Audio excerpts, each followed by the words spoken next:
আসসালামু আলাইকুম সুপ্রিয় শিক্ষার্থীবৃন্দ আর যারা দেখছেন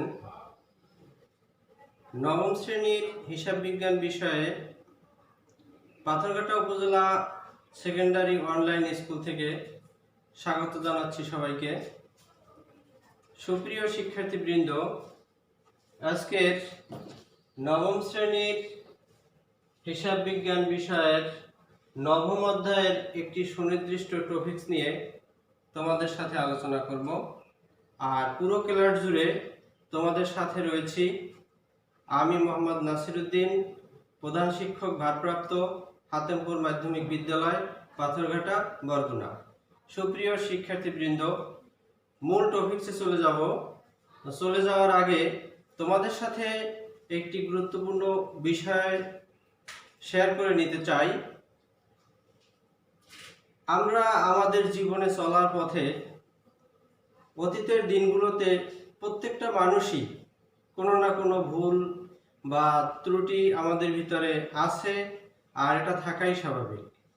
সেই ভুলগুলোকে আমলে নিয়ে যাতে ভবিষ্যতে আমরা একটা কাঙ্ক্ষিত লক্ষ্যে পৌঁছতে পারি, সেই ভুলগুলো শুধরে নিয়ে বা কী কারণে সে ভুলগুলো করেছি সেগুলো আমলে নিয়ে আমরা ভবিষ্যতের দিকে যদি যেতে চাই তাহলে আমাদের ভবিষ্যৎটা হবে শুভ।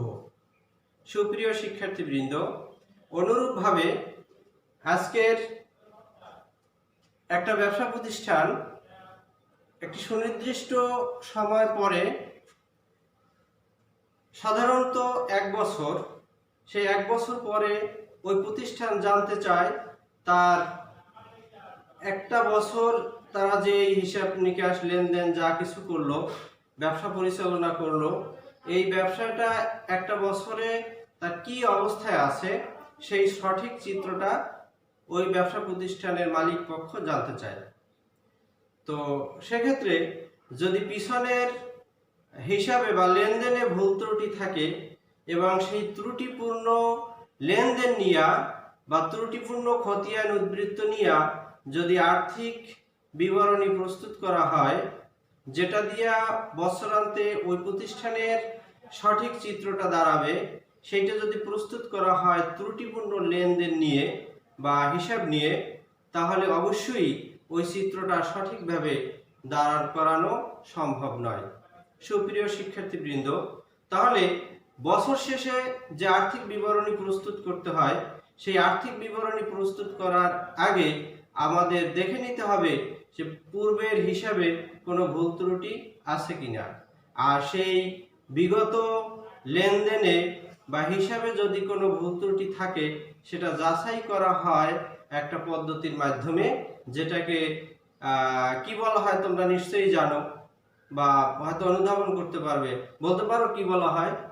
হ্যাঁ শিক্ষার্থী বন্ধুরা, অবশ্যই সেটা একটা রেওয়া মিলের মাধ্যমে পূর্বের হিসাবের ত্রুটি যাচাই করা হয়। তাহলে নিশ্চয়ই বুঝতে পারছো তোমাদের সাথে আজকে যে বিষয়ের উপর আলোচনা করব সেটা হচ্ছে রেওয়া মিল। রেওয়া মিল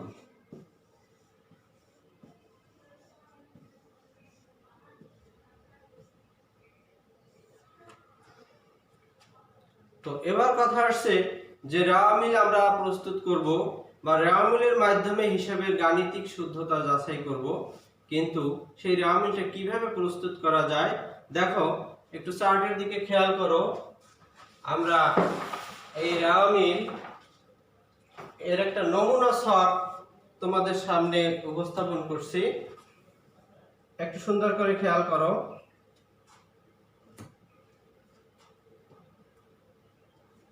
রেওয়া মিলের নমুনা ছক এখানে দেখো,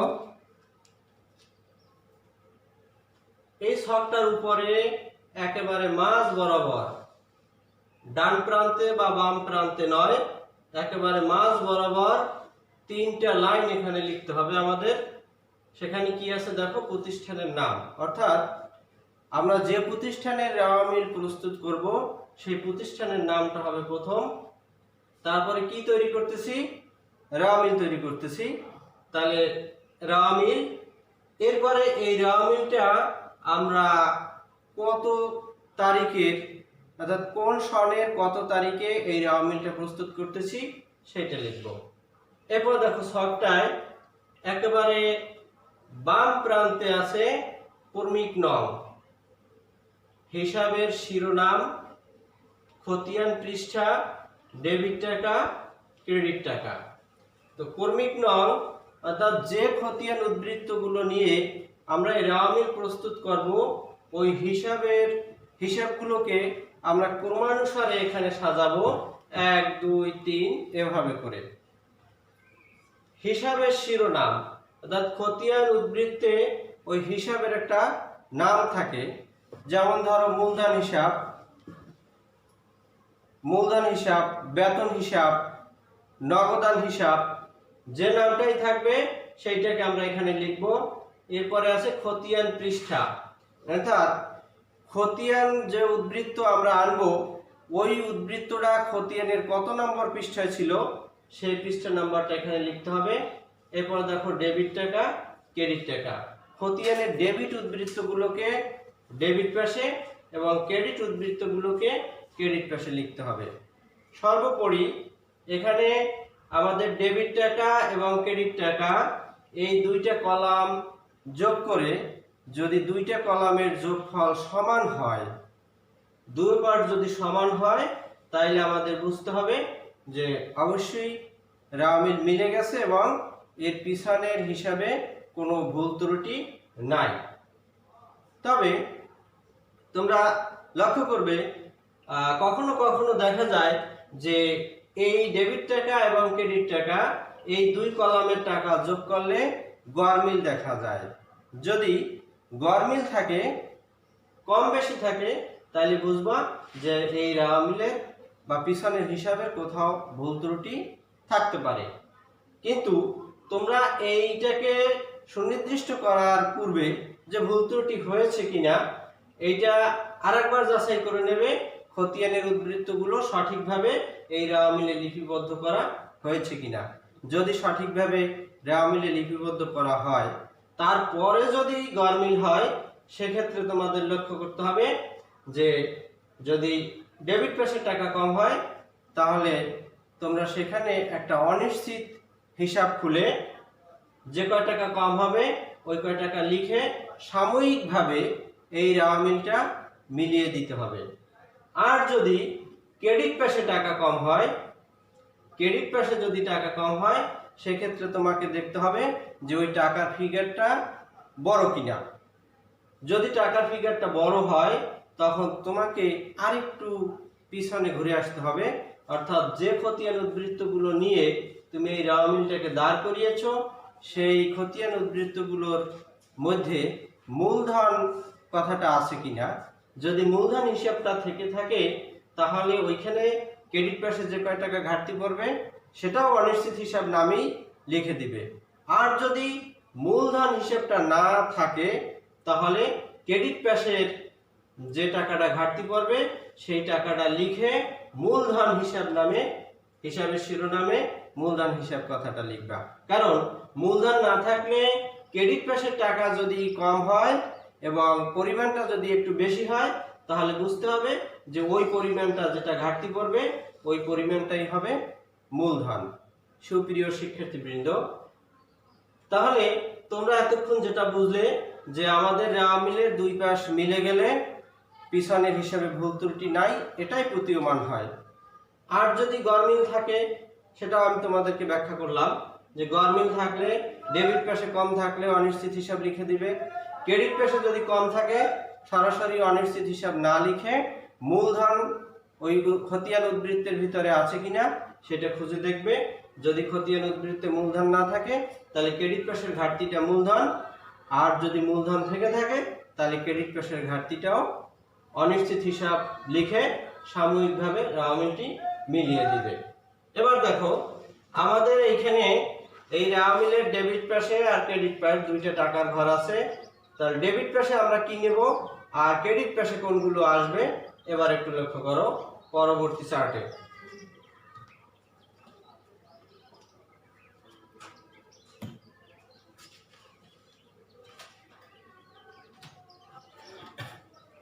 এখানে দেখো শিক্ষার্থীবৃন্দ, তোমাদের সহজভাবে এই রেওয়া মিল আয়ত্ত করার স্বার্থে দেখো দুইটা দিকের কথা বলেছি এবং ছকে তোমাদেরকে এই দুইটা দিক আমি দেখিয়েছি, যে একটা ডেবিট দিক আর একটা ক্রেডিট দিক।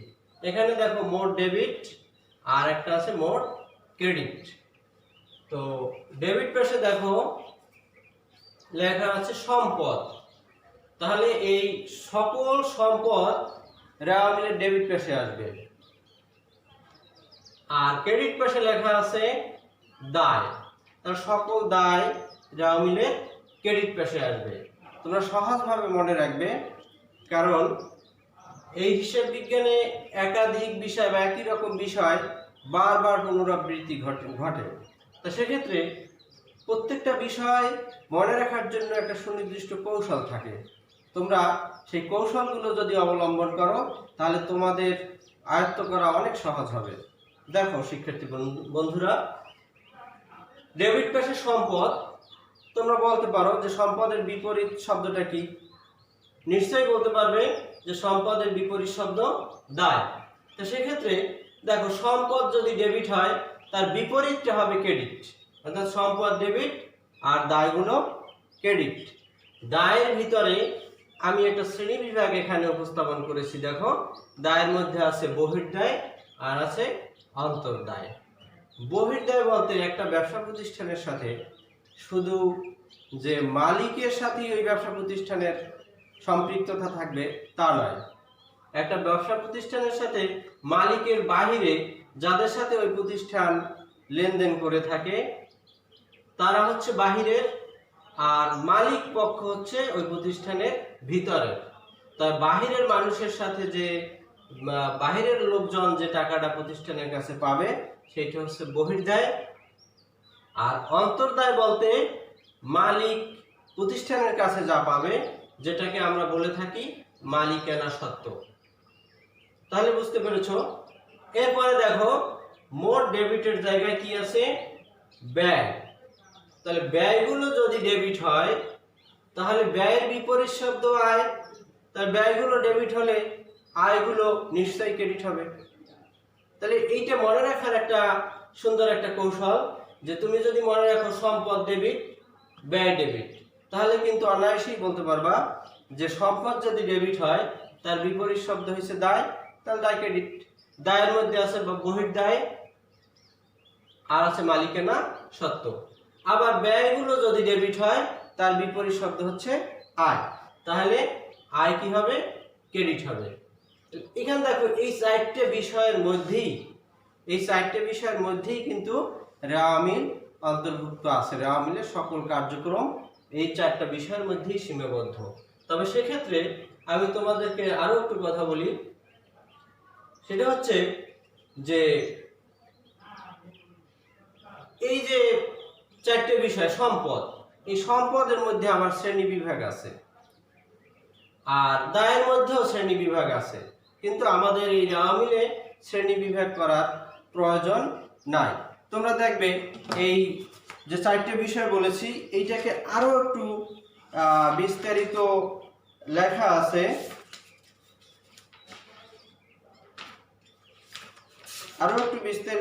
আছে। তোমাদের মেইন বইয়ের 129 পৃষ্ঠায় যে খতিয়ানের ডেবিট উদ্বৃত্ত ও ক্রেডিট উদ্বৃত্ত রেওয়া মিলের অন্তর্ভুক্তিকরণের মাধ্যমে রেওয়া মিল প্রস্তুতকরণ, 129 পৃষ্ঠায় এখানে এই চারটি বিষয়ের উপরেই অত্যন্ত সুন্দরভাবে লেখা আছে। তোমরা ওখান থেকে একটু দেখে নিও। সুপ্রিয় শিক্ষার্থীবৃন্দ, এখন আমি তোমাদেরকে বলেছি যে এই চারটি বিষয় রেওয়া মিলের মধ্যে অন্তর্ভুক্ত হবে। এর মধ্যে তোমার কিছু বিষয় আছে যেটা রেওয়া মিলে অন্তর্ভুক্ত হয় না। তা আমি এই বিষয় নিয়ে তোমাদের সাথে আরেকটু কথা বলবো, যে সকল দফা রেওয়া মিলে অন্তর্ভুক্ত হয় না। এখানে দেখো সমাপনী মজুত পণ্য, আমি একটু কৌশলগত কারণেই এখানে লিখছি দেখো শর্ত সাপেক্ষে, যে আমি বলে দিলাম যে যে সমাপনী মজুত পণ্য রেওয়া মিলে অন্তর্ভুক্ত হয় না। এটা আসলে এই কথাটা পরিপূর্ণ শুদ্ধ না, সঠিক না। কারণ কখনো কখনো সমাপনী মজুত পণ্য রেওয়া মিলের অন্তর্ভুক্ত হয়। এটার শর্ত কি?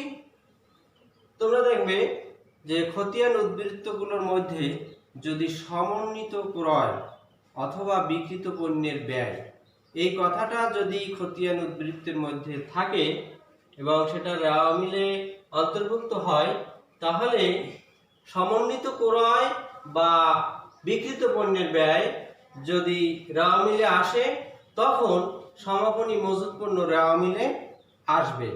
বিষয়টা আরো একটু ক্লিয়ার করি যে সমন্বিত ক্রয় অথবা বিক্রিত পণ্যের ব্যয় যদি খতিয়ান উদ্বৃত্তের মধ্যে থাকে, সেক্ষেত্রে সমাপনী মজুত পণ্য রেওয়া মিলের ডেবিট পাশে অন্তর্ভুক্ত হবে। আর যদি সমন্বিত ক্রয় বা বিক্রিত পণ্যের ব্যয় খতিয়ান উদ্বৃত্তের মধ্যে না থাকে, সেক্ষেত্রে সমাপনী মজুত পণ্য রেওয়া মিলে অন্তর্ভুক্ত হবে না। এখন আরো একটু বলি যে সমাপনী মজুত পণ্য আরেকটা বিষয় আছে, প্রারম্ভিক মজুত পণ্য। তোমরা যদি মনে করো যে এরা দুই ভাই, এক সমাপনী মজুত পণ্য বড় ভাই আর প্রারম্ভিক মজুত পণ্য ছোট ভাই, তা সেক্ষেত্রে আমাদের সমাজে একটা কালচার আছে। সেই কালচারটা কি? যে আমরা যদি দেখি আমাদের বা তোমাদের বড় ভাই তার বন্ধুদের নিয়ে বিভিন্ন রকমের গল্প করতেছে, আড্ডা দিচ্ছে, তখন ছোট ভাই হিসেবে ওই বড় ভাইয়ের গল্পে বা আড্ডায় গিয়া তোমরা মিলিত হও না, তাই না? আসলে বাস্তবতা তো তাই। তা সেক্ষেত্রে যখন বড় ভাই গল্প করে আড্ডা দেয়, ছোট ভাই সেখানে যায় না। আবার যদি কখনো দেখা যায় যে ছোট ভাই তার বন্ধুদের নিয়ে খোশ গল্পে মিলিত আছে, হাসি ঠাট্টা করতেছে, সেখানে কিন্তু স্বাভাবিকভাবেই বড় ভাই তার কাছে যায় না। এগুলো হচ্ছে কার্টেসি। আমরা যেটা জীবনের সাথে আমাদের এই বিষয়গুলো ঘটে থাকে। যাই হোক, তো বলছি যখন সমাপনী মজুত পণ্য অনুরূপভাবে রেওয়া মিলে অন্তর্ভুক্ত হবে, তখন প্রারম্ভিক মজুত পণ্যটা রেওয়া মিলে আসবে না। আর যখন প্রারম্ভিক মজুত পণ্যটা রেওয়া মিলে অন্তর্ভুক্ত হবে, তখন সমাপনী মজুত পণ্যটা রেওয়া মিলে অন্তর্ভুক্ত হবে না। এরপর আছে সমাপনী মণিহারি। যদি সমাপনী মণিহারি খতিয়ান উদ্বৃত্তের মধ্যে থাকে, তাহলে সমাপনী মণিহারিটাকে আমরা এই রেওয়া মিলে অন্তর্ভুক্ত করব না। প্রারম্ভিক হাতে নগদ অথবা প্রারম্ভিক ব্যাংক জমা, প্রারম্ভিক দেনাদার, প্রারম্ভিক পাওনাদার প্রভৃতি, এই প্রারম্ভিক কথাটা থাকলে প্রারম্ভিক হাতে নগদ, প্রারম্ভিক ব্যাংক জমা, প্রারম্ভিক দেনাদার, প্রারম্ভিক পাওনাদার, এই কথাগুলো রেওয়া মিলে অন্তর্ভুক্ত হবে না। কিন্তু সমাপনীটা কিন্তু হবে। মনে রেখো, সমাপনীগুলো হবে, কিন্তু এই হাতে নগদ দেখেই রেওয়া মিলে আসবে না বা নিব না, বিষয়টা তা না। প্রারম্ভিক কথা থাকবে অথবা হাতে নগদ লেখা এক এক এরপরে সন দেওয়া থাকবে। প্রারম্ভিক থাকলে তোমার এই বিষয়গুলো আমরা রেওয়া মিলে অন্তর্ভুক্ত করব না। আর একটা বিষয় আছে সম্ভাব্য দায় ও সম্ভাব্য সম্পদ। হিসাব বিজ্ঞান সব সময় একটা বিজ্ঞানসম্মত পদ্ধতি অবলম্বন করে। তো সম্ভাব্য দায় অথবা সম্ভাব্য সম্পদ, অর্থাৎ দায় হতেও পারে, নাও হতে পারে, সম্পদ হতেও পারে, নাও হতে পারে, একটা অনিশ্চয়তা। এই অনিশ্চয়তার বিষয় থাকলে সেটা কিন্তু রেওয়া মিলে অন্তর্ভুক্ত হবে না। তাহলে দেখো, এই কয়েকটা বিষয় রেওয়া মিলে অন্তর্ভুক্ত হবে না। এখন কথা আছে, তুমি যদি বলো যে স্যার এই বিষয়গুলো খতিয়ান উদ্বৃত্তির ভিতরে দেওয়া আছে, রেওয়া মিলে অন্তর্ভুক্ত আমরা করলাম না, তাহলে যাব কোথায়? এটা নিয়ে আমরা কোথায় যাব? সেক্ষেত্রে তোমাদের একটা পথ আছে, সেটা হচ্ছে রেওয়া মিলে এগুলো তো অন্তর্ভুক্ত করবই না। সমাপনী মজুত পণ্যের কথা বলেছি অলরেডি, যেটা শর্ত সাপেক্ষে, শর্তটাও বলেছি, এটা রেওয়া মিলে অন্তর্ভুক্ত করবই না এগুলো। কিন্তু রেওয়া মিল করার শেষে টিকা আকারে একটু উল্লেখ করে দিলে সেটা সব থেকে ভালো হয়। যেমন ধরো সম্ভাব্য দায় আছে, তুমি রেওয়া মিলে অন্তর্ভুক্ত করো নাই, কিন্তু রেওয়া মিল তৈরির শেষে টিকা আকারে এটাকে উপস্থাপন করবে যে সম্ভাব্য দায় রেওয়া মিলে অন্তর্ভুক্ত করা হলো না। তাহলে শর্টকাটে একটা টিকা তোমরা উপস্থাপন করবে। সুপ্রিয় শিক্ষার্থীবৃন্দ, তো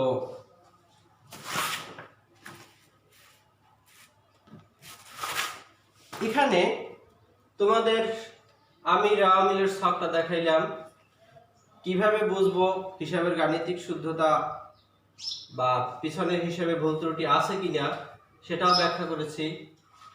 রেওয়া মিল তৈরির কোন বিষয়গুলো ডেবিট কোনগুলো ক্রেডিট সেটাও তোমাদেরকে ব্যাখ্যা করলাম।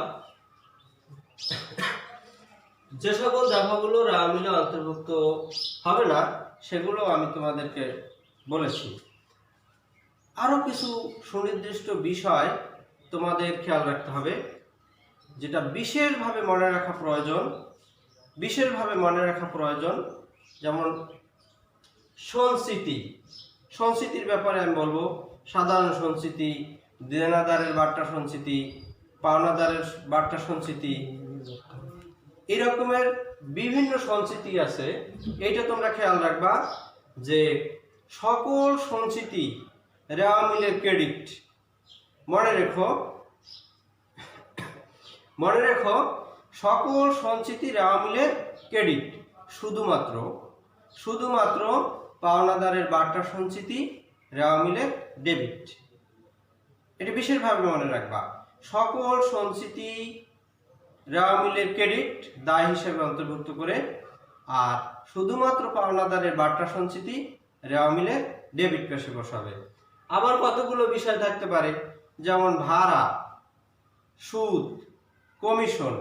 এখন এখানে তোমরা দেখো ভাড়া যদি প্রাপ্ত হয়, প্রাপ্ত ভাড়া, তাহলে সেটা আয় হলে রেওয়া মিলের ক্রেডিট পেশে যায়। আর যদি প্রদত্ত ভাড়া হয় তাহলে সেটা ব্যয়, তখন রেওয়া মিলের ডেবিট পেশে আসে।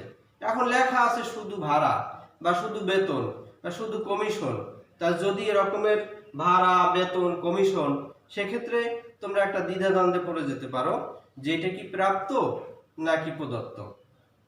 প্রাপ্ত হইলে এক ধরনের ট্রিটমেন্ট, প্রদত্ত হইলে আর এক ধরনের বিষয়। তা সেক্ষেত্রে আমরা কি করব, যদি অনুরূপভাবে লেখা থাকে বেতন, ভাড়া, কমিশন, অর্থাৎ প্রাপ্ত প্রদত্ত উল্লেখ করা নাই, সেক্ষেত্রে তোমরা কিন্তু এইটাকে প্রদত্ত মনে করবে। বেতন লেখা আছে ওইটাকে মনে করবে প্রদত্ত বেতন, ভাড়া লেখা আছে প্রদত্ত ভাড়া, বিমা লেখা আছে প্রদত্ত বিমা। তাহলে যখন প্রদত্ত হবে তখন সেটা ব্যয়, এবং ব্যয় হলে অবশ্যই সেটা রেওয়া মিলের ডেবিট পেশে বসে, তোমরা জানো। আর কতগুলো বিষয় আসবে, যেমন তোমাদেরকে সম্পদের মধ্যে দেখবা যে দেনাদার। এখন তোমাদেরকে শিখিয়ে দেওয়া হলো বা তোমরা বুঝলা যে দেনাদার সম্পদ, সেটা রেওয়া মিলের ডেবিটে। কিন্তু এই দেনাদারের কতগুলো সমর্থক শব্দ আছে যেগুলো তোমাদের মনে রাখা একান্ত দরকার। সেটা আমি উল্লেখ করছি যে দেনাদারের যে সমর্থক শব্দগুলা প্রদেয় হিসাব, বিক্রিত পণ্যের ব্যয়, বিক্রয় খতিয়ানের জের। বিক্রয় খতিয়ানের জেরটা এইভাবে মনে রাখবা যে পণ্য যদি আমরা বিক্রি করি বাকিতে, পণ্য যদি কোনো ব্যবসা প্রতিষ্ঠান বাকিতে বিক্রি করে, বিক্রয় করলে দেনাদার তৈরি হয়। আর যখন বিক্রয় খতিয়ানের জের এই কথাটা থাকবে তাহলে আমরা বুঝে নেব যে এটাও দেনাদার। আর একটা তোমাদের অপরিচিত শব্দ আসবে এই দেনাদারের সমর্থক শব্দ, সেটা হচ্ছে পুস্তক ঋণ। অনেক সময় তোমরাই দেখো ঋণ তো দায়, তোমরাই বলো স্যার ঋণ দায়, তাহলে ঋণ দায় হয় কিন্তু এখানে লেখা আছে পুস্তক ঋণ। এখন তোমরা যদি সেটাকে দায় মনে করে ক্রেডিট পেশে অন্তর্ভুক্ত করো, তাহলে কি এই রেওয়া মিলটা সঠিক হবে? নিশ্চয়ই হবে না। তাহলে দেনাদারে কয়টা সমর্থক শব্দ বললাম, যে প্রাপ্য হিসাব, বিক্রয় খতিয়ানের জের, আর পুস্তক ঋণ, কারণ দেনাদার তো সে আছেই। অনুরূপভাবে পাওনাদারেরও কতগুলো সমর্থক শব্দ আছে, যেটা ক্রয় খতিয়ানের জের অথবা প্রদেয় হিসাব। এগুলো মনে রাখবে, কারণ তোমাদেরকে পরীক্ষার হলে বিভ্রান্ত করার জন্য যে পুস্তক ঋণ দিয়ে দিয়েছে। তুমি জানো দেনাদার সম্পদ, প্রাপ্য হিসাব সম্পদ, বিক্রয় খতিয়ানের জের সম্পদ, তুমি ডেবিট পেশে নিলা। যখনই পুস্তক ঋণ উল্লেখ করলো, ঋণ ধরে টান দিয়ে ক্রেডিট পেশে নিয়ে গেলা, ভুল হয়ে গেল। অনুরূপভাবে পাওনাদারের সমর্থক শব্দগুলো তোমরা মনে রাখবে। তো যাই হোক, সুপ্রিয় শিক্ষার্থীবৃন্দ, তোমাদের সাথে আজকে এই রেওয়া মিল নিয়ে, রেওয়া মিলের বিভিন্ন বিষয় নিয়ে তোমাদের সাথে আলোচনা করা হলো। তোমরা বাড়িতে এই যে আমরা রেওয়া মিল তৈরি করব, এই রেওয়া মিলের যে উদ্দেশ্যগুলো, সেই উদ্দেশ্যগুলো খাতায় লিখবে এবং এই রেওয়া মিলের যে বিশেষ বিশেষ কথাগুলো আমি তোমাদেরকে বলেছি মনে রাখার জন্য, সেগুলো মনে রাখবে এবং স্বাস্থ্যবিধি মেনে চলবে। সাবান দিয়ে হাত ধোয়া বা সামাজিক দূরত্ব বজায় রাখা, সেগুলো করবে। ভালো থাকবে। ততক্ষণ দেখা হবে তোমাদের সাথে পরবর্তী আরো কোনো ক্লাসে। আমি সম্মানিত অভিভাবক বৃন্দের দৃষ্টি আকর্ষণ করছি, আজকের এই গোটা পৃথিবী জুড়ে যে মহামারী এবং শিক্ষা প্রতিষ্ঠান এই মহামারীর উদ্দেশ্যে বন্ধ রয়েছে। তো বাংলাদেশে বর্তমানে একটি মারাত্মক সামাজিক ব্যাধি রয়েছে, যেটা মানুষের রন্ধ্রে রন্ধ্রে ঢুকে যাচ্ছে এবং বাংলাদেশের স্থপতি জাতির জনক বঙ্গবন্ধু শেখ মুজিবুর রহমানের অত্যন্ত সুযোগ্য কন্যা, বাংলাদেশের সফল প্রধানমন্ত্রী মাননীয় প্রধানমন্ত্রী জননেত্রী শেখ হাসিনা যে বিষয়ের উপরে তার হৃদয় দিয়ে উপলব্ধি করে, সে যে বিষয়টাকে তিনি উপলব্ধি করে সবার কাছে তার সতর্ক বাণী পৌঁছে দিয়েছেন এবং তার মনোভাব সুস্পষ্ট করেছেন যে বাংলাদেশে এখন সামাজিক মারাত্মক ব্যাধি হচ্ছে মাদক।